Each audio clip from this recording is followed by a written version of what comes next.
Order. Welcome to our witnesses. I want to just make a quick note that struck me when I was looking at the background of each of you this morning and what you'll contribute. The 5 witnesses today who will discuss rural and remote energy, they come from 5 different time zones across the country.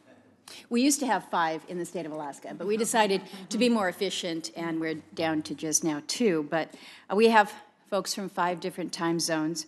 So it's a group that can cover a lot of ground, both literally and figuratively.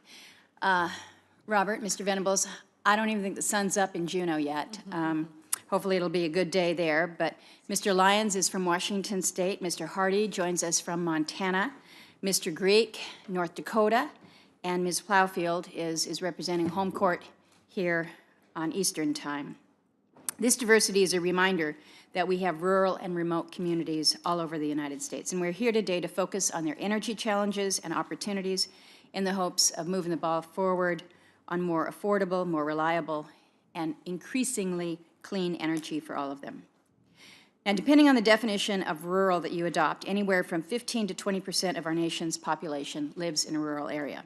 According to the U.S. Census Bureau, that totaled 60 million people as of December 2016, with nearly 75% of our national landmass considered rural. In Alaska, we paint a pretty extreme picture. We say it's a beautiful picture, but when it comes to rural, it's more than rural, it's bush, and rural takes on truly a different connotation. We have 234 communities that are outside of our rail belt area. This is an area that is a road system up, down, kind of in a triangle. But outside of that rail belt, we have somewhere between, we've got these communities that comprise maybe 20 people. Some of the largest communities that are off rail belt are about 8,000 people, so very small populations. Just over 3/4 of those communities are not accessible by road or the marine highway system or ferry system.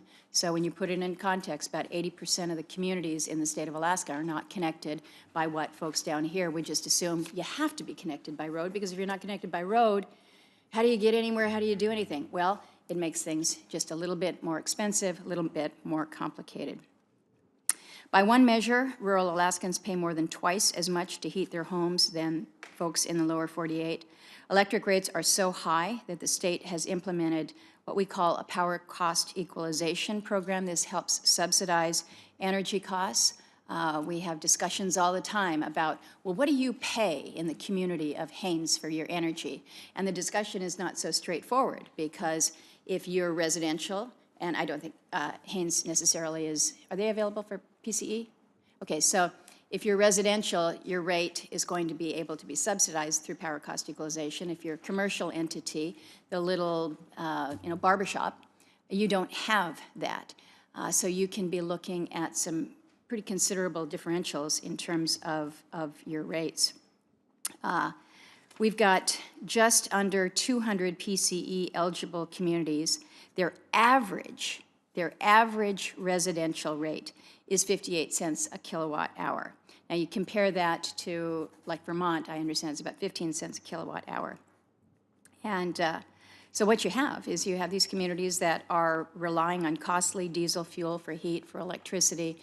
The cost of the energy carries over to everything else that they do.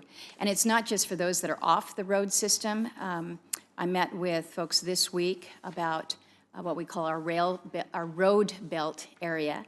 And within that road belt area, these systems are not connected necessarily to one another.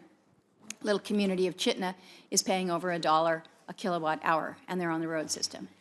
Communities like this are just not sustainable, and I think we recognize that. In Alaska, Montana, Hawaii, North Dakota, any number of our states, too many people are living on the edge of what Senator Tim Scott and I call energy insecurity.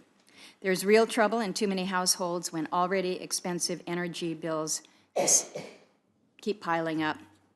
I've told the story many times, but I was in a interior river community up off of the Yukon River, having a little town hall meeting. A woman came up to me. She has an infant in her arms that she was providing foster care for, and she gave me a receipt, and it was a receipt for $50 for 5 gallons of home heating fuel. And she said, I had to make a decision as to whether or not I was going to buy heating fuel to keep the house warm, or whether I could afford to buy baby formula for the baby. And she says, I'm just going to have to stretch the baby formula because it's too cold right now in Antioch. And you know, you look at that, and I carried that receipt around. I still have that receipt because it's a powerful reminder of the trade-offs that far too often our families have to make.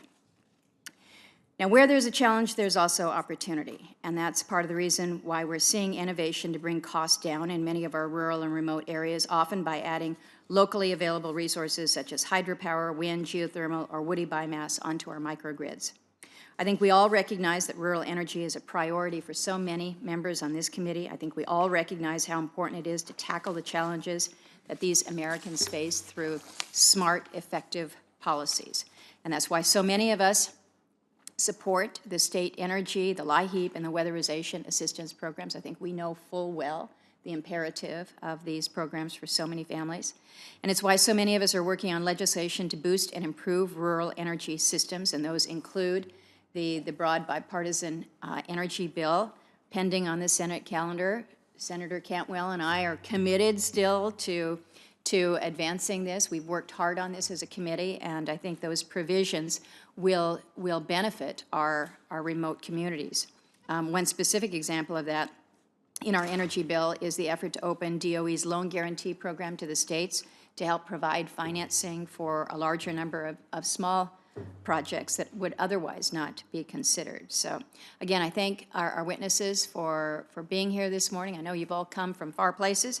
I appreciate the perspectives that you will lend to the committee, and appreciate your time. With that, I turn to Senator Cantwell for your opening. Thank you, Madam